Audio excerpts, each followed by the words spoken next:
they stood alone, with ideas that changed everything. Brilliant minds against the world then. Welcome to your dose of wowness. In today's explainer, I want you to just picture a family sitting under the warm glow of a single electric light. That's the whole story right there. And, it's also the end of it. It's this intimate, quiet moment in a village that has literally never had electricity, in a country where the vast majority of the rural population still doesn't have reliable grid access. The light this family is sitting under? It's the light a teenage boy built from a junkyard on the library card. Let's slow down, step right into the documentary of his life, and talk about exactly how he got there. I want you to place yourself in that exact room. Just imagine the soft, low hum of that single uncovered bulb. Picture the vast dark night pressing against the mud brick walls of the house, a darkness that usually dictated exactly when the day ended and when sleep had to begin. Sitting under that light, reading a book, or even just looking at each other's faces after sundown was an act of pure defiance against the expected order of things. This wasn't power gifted from some distant government grid, right? This was power summoned by a boy's hands. To truly grasp the gravity of that single light bulb, we have to go back to the beginning. Let's rewind 2 years from that illuminated room, to the year 2001. Imagine you're 14 years old. Your mind is sharp, you're eager to learn, and yet your entire future is dictated by whether or not rain falls from the sky. This was the reality for William Kamkwamba in the Kasungo district of Malawi. He wasn't expelled from school for anything he didn't fail his exams. He was simply living in a region during a year when a brutal famine struck the land. His family, like the vast majority of rural Malawians, lived almost entirely on the maize they grew with their own 2 hands. When the rains failed and the crop literally withered into dust, his family was reduced to a single meal a day. Survival completely replaced ambition and became the only daily objective. Now think about this number for a second. $80. To most of us, that's maybe a dinner out or a tank of gas. But to a family facing a massive famine affecting 3 million people in a country of 11 million, it was an insurmountable fortune. $80 was the exact annual fee for Wimby Secondary School. The reality of that $80 is stark. It meant his education had a price tag his father simply could no longer meet. He didn't leave school because he grew tired of it. He left because the reality of an empty stomach completely overrode the desire for a diploma. The blunt arithmetic of survival just didn't have any room for it. And yet his pursuit of knowledge did not end there. The system didn't actively target him. It wasn't trying to silence him or steal his future. The country was born into simply offered very little. And then the drought withdrew the tiny bit it had been offering. His withdrawal from formal education was just that blunt, grinding arithmetic of survival. So this is the condition William was left in. No internet, no grid, no formal instruction, just an empty schedule. But here's the pivot. The world withdrew its support, but it couldn't turn off his curiosity. He was about to build his own infrastructure. His mind refused to stop moving, even when the structural support of his world fell completely away. What he did have was access to a library. Think about what it must have felt like to step out of that brutal, sun-baked reality of a famine and into the quiet sanctuary of the Wimby Public Library. It was this small, underfunded building serving the local community, stocked with a somewhat random cross-section of donated books sent from overseas. But it was open, and crucially, it was free. Among those dusty shelves, he stumbled upon an American textbook called Using Energy. This book became a direct lifeline, because what the book had was a diagram of a wind turbine. And what William had, staring right at that page, was the specific kind of mind that looks at a two-dimensional drawing and immediately thinks, I could build that. Look at how a builder's mind actually works. The textbook, Using Energy, was part of an educational series for developing nations, so it was filled with basic diagrams. Where you or I might just see a rusted tractor fan blade sinking into the mud at the local scrapyard, Williams saw a rotor. He didn't just grasp the abstract principle of wind energy, he saw the specific physical parts required to capture it. He looked around his world and started matching one list to the other.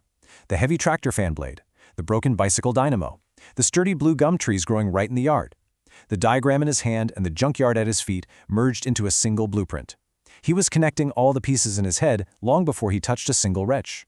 Now put yourself in his neighbor's shoes for a minute. They were starving. The famine was a daily terror, and right in the middle of this, they watched a teenager hauling heavy, rusted bicycle parts to his family's yard every single day, trying to build this tall, strange tower. They called him Masala. That's the Chichewa word for crazy. The psychological weight of this cannot be overstated. Imagine what it feels like to be called crazy by the very people you are ultimately trying to help, by neighbors who concluded the famine had simply broken your mind. There was literally no one in Wimby who had done this before. He couldn't just point to a working windmill and say, look, it works. He only had his library book, his scrap metal, and his conviction. He just kept building despite it all. Just sit with that tension for a moment. You are building entirely in a vacuum. You aren't fighting a hostile government or some giant rival corporation. You are facing the deeply reasonable skepticism of your own family and your own village. Even his father wasn't entirely sure the neighbors were wrong. I mean, they had no framework for what he was doing and absolutely zero reason to expect a pile of trash to generate electricity. To them, his project looked like he was diverting precious time and energy that a starving family simply couldn't spare. But William kept hauling those bicycle parts. He erected that wooden structure, adjusted those plastic blades, and just persisted through every single failure in that dusty yard. And then the wind caught the tractor fan blade. The wooden tower creaked, but the structure held. The bicycle dynamo engaged, spinning rapidly. That very first windmill generated approximately 12 watts of electricity. Let's put that in perspective for a second. 12 watts is barely enough to power a modern LED nightlight. But in that dark room, it might as well have been the sun. When those 12 watts flowed down the copper wire and the light bulb flickered and held steady in the Kamkwamba house, it instantly replaced that whole framework of madness with the pure generative energy of invention. The household's entire relationship to the night changed. Kids could study after dark without burning expensive, dangerous kerosene. The abstract drawing in a textbook became a felt, concrete reality. The people who had laughed and called him Masala suddenly came to stand in silent awe of the light. Word spread through Wimbe and then out to surrounding villages. Soon, people were literally walking miles to charge their mobile phones from the battery his windmill powered. Kind of makes you wonder, right? What barriers are we accepting in our own lives just because they've always been there? Because William didn't stop at one bulb. He built a second turbine. Then he built a water pump to combat the drought. He was 16 years old, and he had single-handedly built a small energy infrastructure in a village that had none, using materials that cost him almost nothing. The question the world was about to ask him was, how? But the question he was already asking himself was, what next? The transition from a teenage boy tinkering in rural Malawi to a figure of international significance happened with dizzying speed. In 2006, a local Malawian blogger actually wrote about William's creation, posting photographs of the makeshift tower. That post caught the eye of Emeka Eze, a conference organizer planning TED Global 2007 in Arusha, Tanzania. Eze invited William to speak. Suddenly, this hyper-local, village-scale solution was elevated to a massive global stage. The boy who was forced to drop out of secondary school over an $80 fee received scholarships to the African Leadership Academy and eventually Dartmouth College. He co-authored a best-selling memoir, and his life even became a feature film. But every single bit of that global recognition traces directly back to what he built in the absolute absence of support. At TED Global 2007, a journalist asked William Kamkwamba what he would say to other young people in Africa who wanted to change things. He said, "I tried and I made it." That's the whole sentence. That is also, in some sense, the whole arc. We have spent 8 days inside the stories of people who face systems designed to stop them.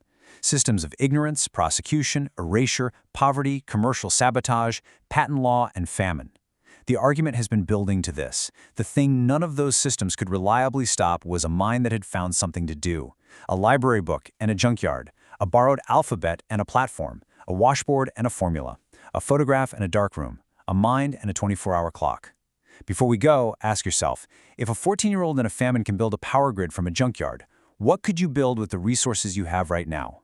Tomorrow, we go inside one of the most extraordinary mathematical minds in recorded history, a man born in colonial India who wrote letters to a professor in Cambridge containing theorems so advanced that the professor's first assumption was that they must have been stolen.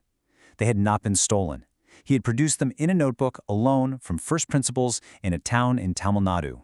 We will see you then.